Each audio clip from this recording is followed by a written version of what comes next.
Assalamualaikum warahmatullahi wabarakatuh. Masih di dalam pembahasan hukum izhar. Sebagaimana kita ketahui bahwa izhar itu adalah al-bayan, dan menurut istilah ilmu tajwid adalah ikhruju kulli harfin min makhrajihi wa yadhharani 'inda hurufil harfi sittah. Nah, namun pada saat ini saya akan berbicara mengenai huruf-huruf izhar yang 6. Sebagaimana dikatakan di dalam Tuhfatul Atfal, wal awwalul izharu qabla al-ahrufi lil halqi sittun rutibat fal ta'rifi. Hamzun fahaun thumma ainun haun muhmalatani thumma ghainun khaun. Di dalam hukum izhar itu ada 6 huruf yang bila mana setiap nun sukun dan tanwin bertemu dengan 6 huruf tersebut, maka hukumnya menjadi izhar. Apa saja yang 6 itu? Tadi sudah saya katakan, hamzun fahaun thumma ainun haun muhmalatan thumma ghainun khaun. Yang pertama adalah hamzah, yang kedua ha, ain, kemudian ha, kemudian ghin dan kha. Nah, keenam huruf ini sangat menentukan sekali terhadap nun sukun dan tanwin bila mana nun sukun dan tanwin tersebut berhadapan dengan 6 huruf tersebut. Nah, ada pengklasifikasian dari 6 huruf tersebut, walaupun makhrajnya sama tetapi dibagi 3. 2 huruf berada pada makhraj aqsal halqi, 2 huruf berada pada makhraj wastul halqi, dan yang 2 huruf terakhir berada pada makhraj adnal halqi. Baiklah, kita akan memulai kepada pembahasan huruf izhar yang pertama, yaitu hamzah. Sebagaimana kita ketahui bersama bahwa hamzah itu huruf hijaiyah yang makhrajnya itu keluar dari aqsal halqi. Apa itu aqsal halqi? Aqsal halqi itu kerongkongan sebelah atas sini. Cek Sunda nama puhuti korok, ya. Sini bunyinya a. Nah, kenapa hamzah tersebut keluar dari makhraj aqsal halqi? Nah, di sini kita harus tahu sifat-sifatnya. Jadi, jika salah satu huruf atau setiap huruf keluar pada makhraj yang sempurna, itu karena ada dukungan atau kerjasama antara sifat-sifat huruf yang ada pada huruf tersebut secara sempurna. Contoh misalkan di dalam hamzah itu ada 5 sifat. Lil hamzi jahrun wastifalun sabbata fathun wasyiddatun wasumtun ya fata. Di dalam nazmnya seperti itu. Lil hamzi jahrun wastifalun sabbata fathun wasyiddatun wasumtun ya fata. Nah, jadi di dalam huruf hamzah itu yang pertama adalah sifat jahar. Saya akan membahas jahar dulu, tidak akan langsung kepada sifat-sifat yang lainnya. Sifat jahar di dalam huruf hamzah itu adalah sifat yang sangat menonjol sekali pada huruf hamzah. Apa itu jahar? Jahar itu menurut qaidahnya inhibasu jiryanin nafsi, inhibasu jiryanin nafasi indan nutqi bil harfi. Jadi tertahannya perjalanan napas ketika mengucapkan huruf. Nah, ketika kita mengucapkan huruf hamzah, maka napas kita tertahan. A gitu. A, I, U.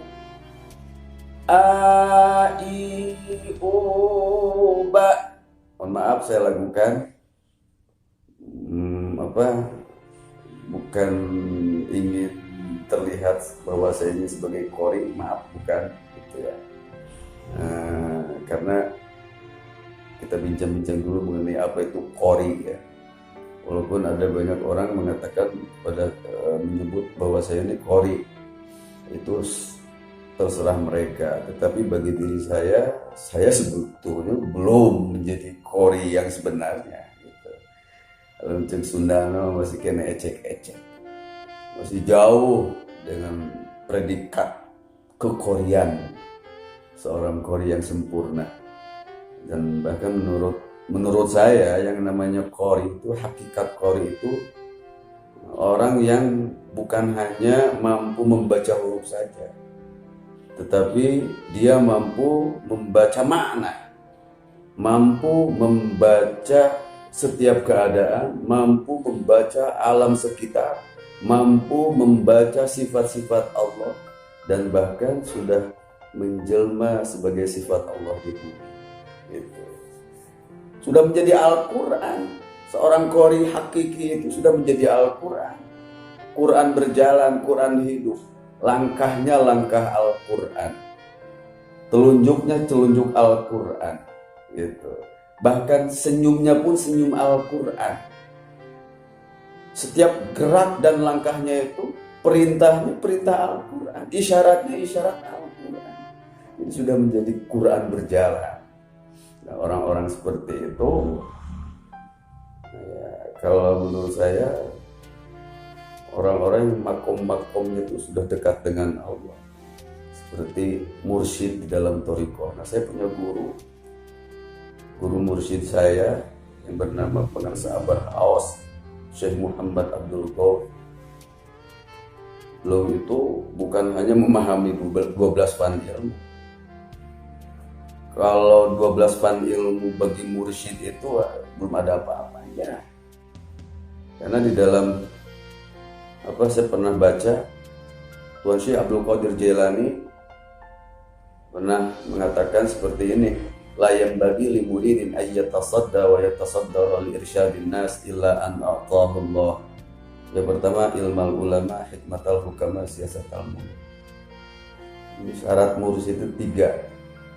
Pertama, ilmunya di atas ilmu ulama, bukan ilmu alim tetapi ilmal ulama, di atas ilmu para ulama. Kemudian hikmatal hukama, hikmahnya di atas hukama, filsafatnya itu di atas para filosof sedunia.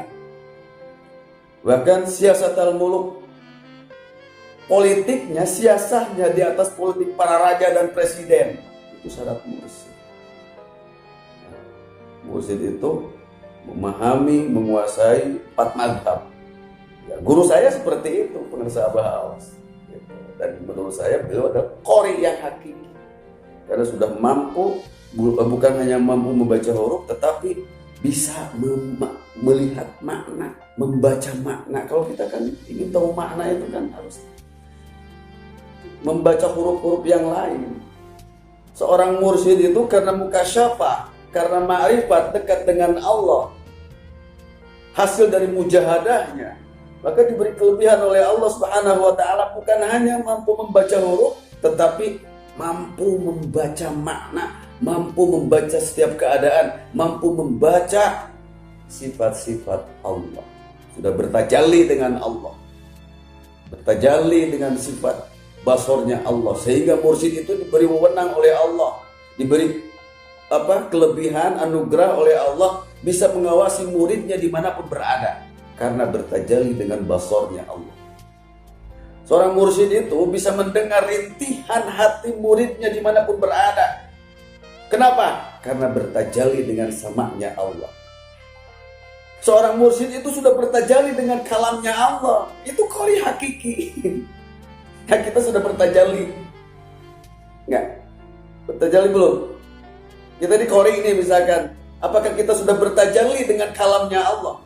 Apakah kita senantiasa sadar ketika kita membaca Al-Quran, menghadirkan Allah, bahkan sadar Quran yang kita baca ini adalah hadza kalamullah, hadza kalamullah. Kalam Allah yang qadim, yang tadinya laisat biharfin wala sautin, dibaca oleh lisan kita yang kotor. Sadar tidak? Karena ada wali, jangankan baca Quran, mendengar orang lain baca Quran, dia menjerit, hadza kalamullah, hadza kalamullah, sampai pingsan. Saya melihat sekarang ini macam-macam lah. Karena mungkin tuntutan entertain, mungkin apalah, nggak tahu saya. Dalam benak saya mungkin nanti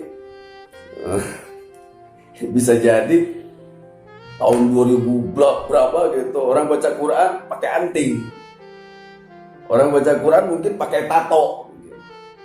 Sekarang sudah macam-macam, tidak beradab terhadap kalam Allah yang qadim, kalam Allah yang suci. Nah, kembali kepada tadi bahwa hamzah itu memiliki sifat, 5 sifat, yaitu jahar, istifal, kemudian infitah, syiddah, dan isnad. Nah, pengucapan hamzah ini memang harus sempurna, ya, sesuai dengan sifat-sifatnya. Saya contohkan, a, i, u, ba. Saya lakukan ya. A, i, u, ba. U, an, ani, a, na, minal, mu, lima, i, an, ani, a, ani, a. Jangan oni, o, atau ni, e. Nah, infitahnya harus jelas, karena di dalamnya ada sifat infitah gitu. Nah, mengenai hukum izharnya kemarin atau pada segmen yang lalu sudah saya contohkan ya.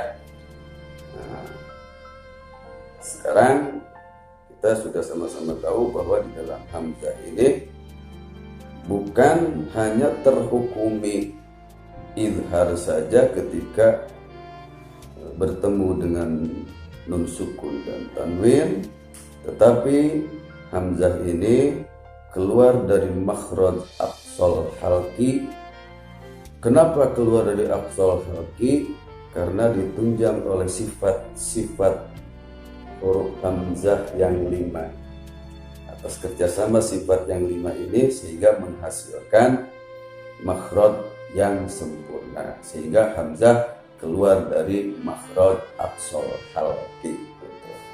Ada istilah, tidak setiap orang kencing itu BAB, tetapi setiap orang yang BAB pasti kencing.